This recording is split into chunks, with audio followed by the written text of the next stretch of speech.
മോളെ, ക്ഷണക്കത്ത് കൊടുക്കാനുള്ളവർക്കെല്ലാം കത്ത് കൊടുത്തു കഴിഞ്ഞു.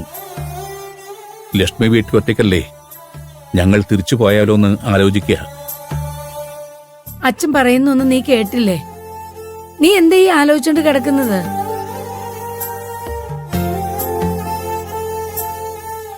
കല്യാണം കഴിഞ്ഞാ ലക്ഷ്മി ചേച്ചി പ്രദീപേട്ടന്റെ വീട്ടിലേക്ക് പോവും.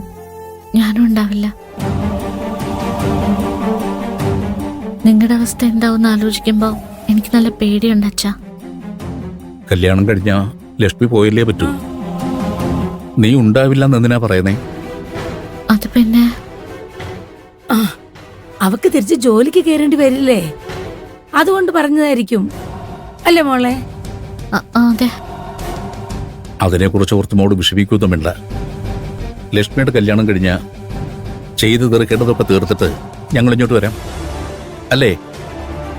പിന്നല്ലാതെ. ഇവിടെ വന്നിട്ട് നിന്നെ നല്ലൊരു പയ്യന്റെ കയ്യിൽ ഏൽപ്പിക്കുന്നത് വരെ ഞങ്ങളും കൂടെ ഉണ്ടാവും. അത് കഴിഞ്ഞാ ലക്ഷ്മിയുടെ നിന്റെ മക്കളെ കളിപ്പിക്കണം എന്നൊരാഗ്രഹം കൂടുണ്ട്. അത് കഴിഞ്ഞാ ദൈവം വിളിക്കുമ്പോൾ അങ്ങ് പോയാ മതി. അത്രേ ഉള്ളൂ. അതുവരെയുള്ള ആയുസ് ദൈവം നമുക്ക് തന്നാ മതി.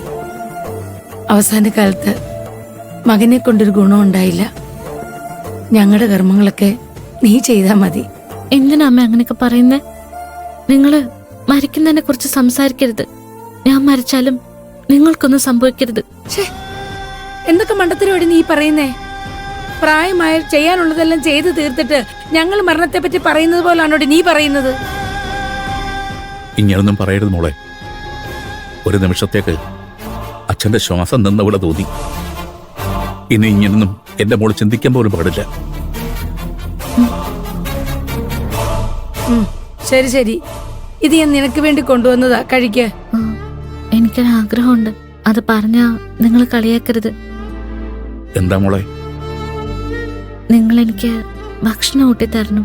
അയ്യടാ, നീ ചെറിയ കുട്ടിയല്ലേ? അതെന്താ, നമ്മളെ സംബന്ധിച്ചിടത്തോളം ഇവള് ചെറിയ കുട്ടി തന്നെയല്ലേ. നീ അതിഞ്ഞതാ, ഞാൻ കൊടുക്കാം.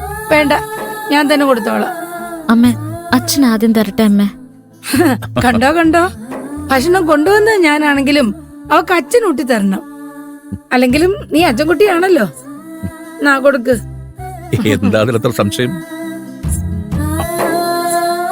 മോള് കഴിക്ക.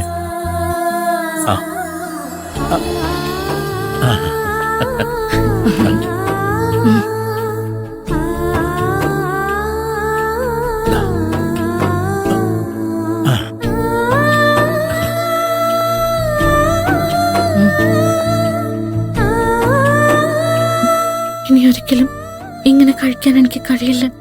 എല്ലാം അവസാനിക്കാൻ പോവാ. വേഗം കഴിക്ക്.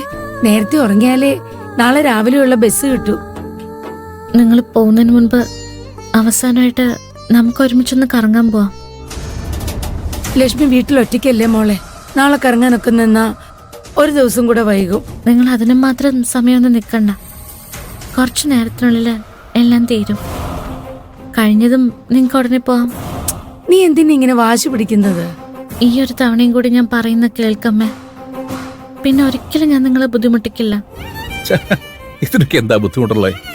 നമുക്ക് നാളെ തന്നെ പോവാം. പ്രിയരെയും വിളിക്ക. എങ്ങോട്ടൊക്കെ പോണമെന്ന് അവന് കൂടുതൽ ധാരണ ഉണ്ടാവുമല്ലോ.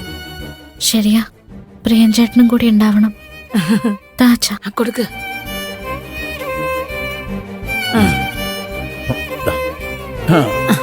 ഇനി ഞാൻ കൊടുക്കാം.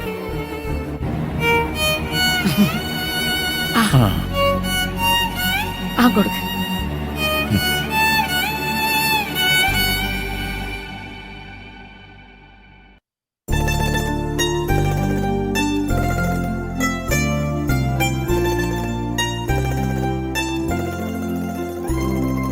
എന്താ മോളെ നീ എന്നോട് സംസാരിക്കാത്ത? എന്നിൽ നിന്നും നീ ഇങ്ങനെ ഒഴിഞ്ഞു മാറി നടക്കുമ്പോൾ എനിക്ക് എന്തുമാത്രം വിഷമമുണ്ടെന്ന് നിനക്കറിയാമോ? നിന്റെ പ്രശ്നങ്ങൾ എന്താണെങ്കിലും നീ എന്നോട് പറ. എന്തൊക്കെ സംഭവിച്ചാലും ഞാൻ നിന്റെ കൂടെ നിൽക്കുമെന്ന് നിനക്കറിയാലോ. നിനക്കെന്നോട് ശരിക്കും സ്നേഹമുണ്ടെങ്കിൽ നീ എന്നെ അധികം വൈകാതെ വിളിക്കും.